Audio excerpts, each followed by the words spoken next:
امریکہ کی ایک powerful country کا 1/3 33% اسٹیل پروڈیوس کرنے والا ایک شخص تھا جس کا نام اینڈریو کارنگی تھا. اور وہ کتنا رچ تھا اس کی پوری ایک داستان ہے. لیکن اینڈریو کارنگی تک جب نیپولین ہل جو کہ ایک صحافی ہے وہ جاتا ہے, ٹرننگ مومنٹ یہ ہوتا ہے کہ اینڈریو کارنگی اس کو ایک بات کہتا ہے کہ اگر تم چاہو تو میں تمہیں ایک اسائنمنٹ دے سکتا ہوں اور وہ اسائنمنٹ سے تمہاری زندگی بدل سکتی ہے. اس نے کہا جی کیا اسائنمنٹ؟ اس نے کہا جی دیکھو میں کامیاب ہوں, میرا سرکل ہے دوستوں کا وہ بھی سارے کامیاب ہیں اور وہ سینکڑوں میں لوگ ہیں, تو اگر تم کہو تو میں اپنے لیٹر پیڈ پہ لکھ کے تمہیں دیتا ہوں اور تم سب کو جا کے ملو اور جس طرح میرا تم نے انٹرویو لیا ہے دنیا کے کامیاب اور خوشحال لوگوں کے انٹرویو لو تم, تاکہ تمہیں وہ میکانزم پتہ لگے کہ یہ ترقی کیوں کرتے ہیں اور بڑی تعداد ترقی کیوں نہیں کرتے. اس نے کہا ڈن. اس نے کہا لیکن ایک کنڈیشن ہے.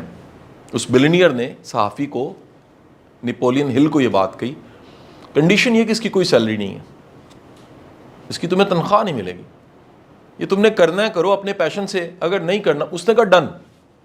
یہ بڑی غیر معمولی بات ہے ابھی تک کی. دو باتیں بڑی امپورٹنٹ ہیں. میں نے دو باتیں ایسی کی جس میں سبق تھا. ایک, اس نے کہا میں کامیاب ہوں, میرا سرکل بھی کامیاب ہے. جو خود کامیاب ہوتا ہے اس کے ارد گرد بھی کامیاب لوگ ہوتے ہیں. یا ناکام لوگ ٹکتے نہیں ہیں, یا ناکام لوگ کامیاب ہو جاتے ہیں. کیونکہ جیسے الیکٹران ہم کہتے ہیں انرجی کے آربٹس میں ہوتا ہے, ایسے لائف میں بھی آربٹس بنے ہوئے ہیں. بعض لوگوں کی انرجی لو ہوتی ہے. میں کہیں میرے پاس کاؤنسلنگ کے کیسز آتے ہیں, بڑے بڑے اچھے لوگ آتے ہیں, میں انہیں کہتا ہوں جی آپ بندے بڑے اچھے ہیں لیکن انرجی نیگیٹو ہے آپ کی. ہم نے سوچا ہوتا ہے کہ نہیں جو بندہ منفی ہے اس کی انرجی نیگیٹو ہوتی, نہیں. بعض اوقات اچھا بندہ ہوتا ہے اس کی انرجی جو ہے وہ نیگیٹو ہوئی ہوتی ہے. نیگیٹو انرجی کا مطلب کیا, سائن کیا ہے اس کا؟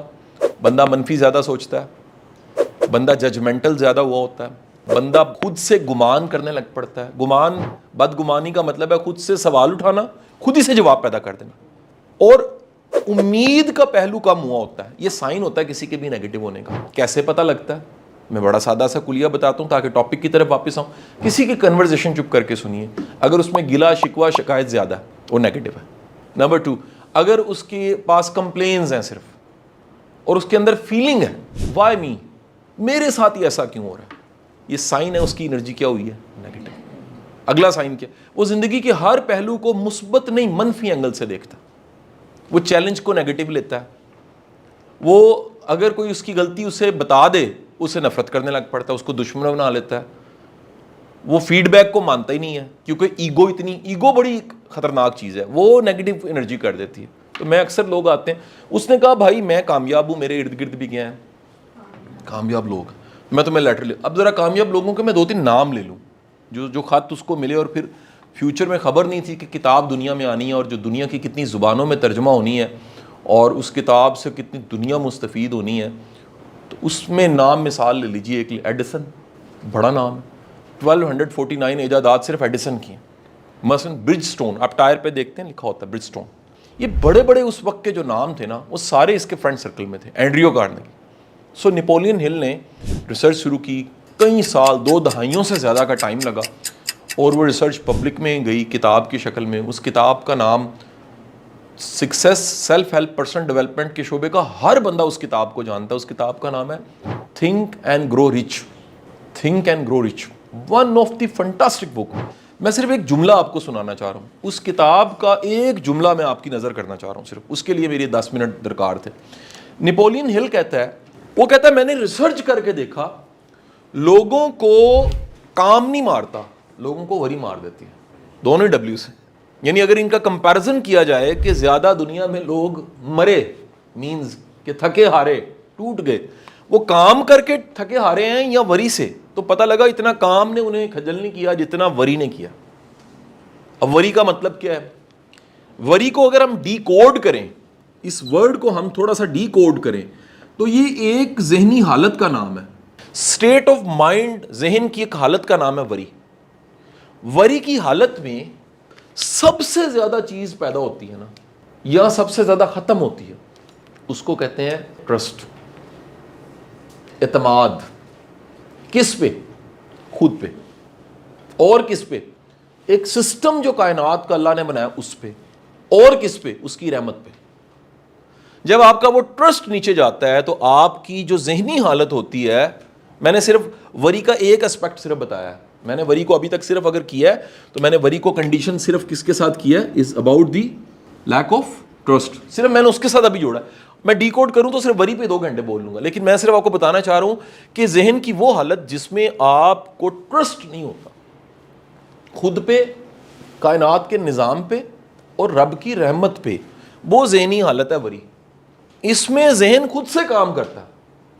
یہ وہ سوچے گا جو سوچنے کی ضرورت ہی نہیں ہے, یہ وہ فکر مندی پالے گا جو فکر مندی ہمیں پالنی نہیں چاہیے, یہ ان چیزوں کو پرسیو کرے گا, فالو کرے گا جس کو کرنے کی کوئی ضرورت ہی نہیں ہے. یعنی بڑا سادہ سا فلسفہ اس کو سمجھانے کے لیے میاں محمد بخش صاحب کے شعر کا ایک مصرع, مالی دا کم پانی دینا بار بار مشکاں پاوے, دیٹس آل.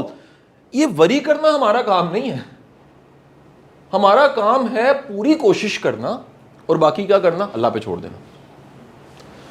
اس نے کہا جی وری ہے نا وہ ورک سے زیادہ ہو جاتی ہے تو بندہ ناکام ہو جاتا ہے, لیکن جن کا ورک ڈومیننٹ ہوتا ہے اور وری کی پرواہ نہیں کرتے وہ آخرکار کامیاب ہو جاتے ہیں. یہ نیپولین ہل کا کلیئر ایک فلسفہ ہے, آپ اپنی زندگی میں دیکھ لیجئے. آپ سب کے سب, میں یہ نہیں کہہ رہا کہ ایک بندہ اگر وری میں رہتا ہے تو وہ ایسا ہی رہے گا, بدلا جا سکتا ہے انسان کو. ہم سب کے سب گناہ ہیں, توبہ کریں اللہ بخش دیتا. ہم سب غلطی کو سمجھیں, ٹھیک کریں, رینیو ہو کے ایک نئی زندگی شروع ہو جاتی ہے. ہم سب کچھ بھی جو لرن نہیں کیا وہ لرن کر لیں, ایک نیا ٹائم شروع ہو جاتا ہے آپ کی لائف کا. سو میرا آپ کو یہ آج مختصر سی بات بتانے کا مقصد یہ ہے کہ وہ ساری وریز جو ہیں, وری کی ایک اور بھی ریزن ہوتی ہے لیک آف ٹرسٹ کے بعد, وہ بھی تھوڑا سا بتا دیتا ہوں. وہ ہے انسرٹنٹی, مستقبل کا خوف, مستقبل کا نا پتہ ہونا. میں سادہ سا مستقبل کو دیکھنے کا طریقہ بھی بتا دیتا ہوں. یار جو کچھ بھی کر رہے ہو اگر نیت اچھی ہے تو مستقبل اچھا. کیا بولا, نیت اچھی ہے مستقبل. اگر آپ کچھ بھی کر رہے ہو, یہ تعلیم ممکن میں آ گئے ہو, یونیورسٹیوں میں پڑھ رہے ہو, محنت کر رہے ہو, اسٹرگل کر رہے ہو, کوئی 2-4 بچے ٹیوشنز بھی پڑھا رہے ہوں گے, بھائی نیت اچھی ہے نا تو مستقبل اچھا ہی ہوگا.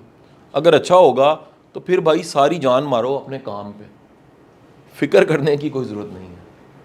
کیونکہ ایک اور ریسرچ آپ کو بتا دوں, stop worrying and start living, Dale Carnegie writer کا نام ہے. اس کا جملہ ہے, دنیا کی 98% پریشانیاں حقیقت میں کنورٹ نہیں ہوتی. ہمارے 98% مفروضوں نے حقیقت کا روپ دھارنا ہی نہیں ہوتا, وہ نہیں دھارنا چاہ رہے ہوتے. مفروضوں کی کوئی حقیقت ہی نہیں ہوتی. لیکن ایک نئی بات سن لیجئے گا, کیونکہ ہم گمان ایسا کر لیتے ہیں تو پھر وہ ہو جاتے ہیں. یعنی ایک بندہ چاہ ہی رہا ہے یار میں تے کامیاب نہیں ہونا پاویں, میں کچھ بھی کرنا, میں اس ملک کوئی ترقی دا موقع نہیں ہے. میں آپ کو بتا دوں ترقی کی ڈیفینیشن یا ترقی کے مواقع کی ڈیفینیشن سب سے آسان ہی ہے, جہاں پہ پرابلم زیادہ ہوتی ہیں وہاں پر اپرچونٹیز بھی زیادہ ہوتی ہیں. ہر شعبے میں ہی ضرورت ہے نا, ہر شعبے میں. آپ دنیا کا کوئی پروفیشن جو پاکستان میں موجود ہے ذرا دیکھیے گا, اس میں کوالٹی کے لوگ کتنے ہیں ہی نہیں, آٹے میں نمک کے برابر. سو آپ آج سے اپنی وری کو چھوڑو, ورک کرنا شروع کرو. اپنے 2 دائرے ہم بناتے ہیں نا سمجھانے کے لیے, زندگی کے 2 دائرے ہیں, ایک آپ کے ورک کا دائرہ ہے اور ایک آپ کی پریشانیوں کا دائرہ ہے. آپ صرف اس کو فوکس کر لیں, یار میں نے جو کرنا ہے نا میں نے اس پہ زور لگا کے کرنا ہے. اللہ نے میری نیت دیکھنی ہے, اللہ نے میری کوشش دیکھنی ہے, نتیجہ میرے رب کو پتہ ہے. یہ جو ہے نا پتہ نہیں کیا ہوگا کیسے ہوگا, بھائی وقت آنا ہر چیز نہیں ہو جانا ہے. نہیں سمجھ آئی. وہ ہمارے ایک استاد تھے نا, ان کے پاس ایک بندہ گیا, اس نے جا کہا جی میں اپنی شادی کے لیے بڑا پریشان ہوں. ان کا یار پتر تیرے ابا جی دی ہو گئی سی نا, تیری بیبے دی ہو گئی سی نا, تیری بھی ہو جانی ہے. یہ ہمیں ہر چیز کی نا فکریں اور پریشانیوں کا ہم نے بوجھ ادھر رکھا ہوتا ہے, اور پنجابی میں کہتے ہیں کبے ہو جاتے ہیں اپنی فکروں کی وجہ سے. ٹھیک ہے جی, تو مہربانی فرما کے اپنے صرف ورک پہ, ایریا آف انفلوئنس پہ جو کر سکتے ہیں اس پہ فوکس کریں, باقی اللہ پہ چھوڑیں. اور بلکہ وہ پرانی میری ویڈیو تھی, میں نے کسی ہمارے ایک صوفی درویش تھے مجھے ملتے تھے, ان سے میں نے سیکھا کہ رات سونے سے پہلے ساری پریشانیاں اللہ کے حوالے کر دینی چاہیے. یا باری تعالیٰ مہربانی فرما, میں نے جوگا نہیں گا, میں بے بس ہوں, یہ میری پریشانیاں فکریں تو سنبھال, تو رب ہے کائنات کا, میں اس قابل نہیں ہوں. جیسے ماں کی گود میں بچہ آ جاتا ہے پرسکون ہو جاتا ہے. فکریں چھوڑ کے آپ سکون سے اپنی نیند کو انجوائے کرو. کام کرتے وقت ٹکا کے محنت کرو, جو کوئی کام پکڑ لو پھر آپ کا فرض بنتا ہے کہ آپ اس میں بالکل بھی پیچھے نہ ہٹو. ٹھیک ہے جی, میری آپ کے لیے جی بیسٹ وشز ہیں. اللہ آپ کو بہت ساری کامیابیاں عطا فرمائے.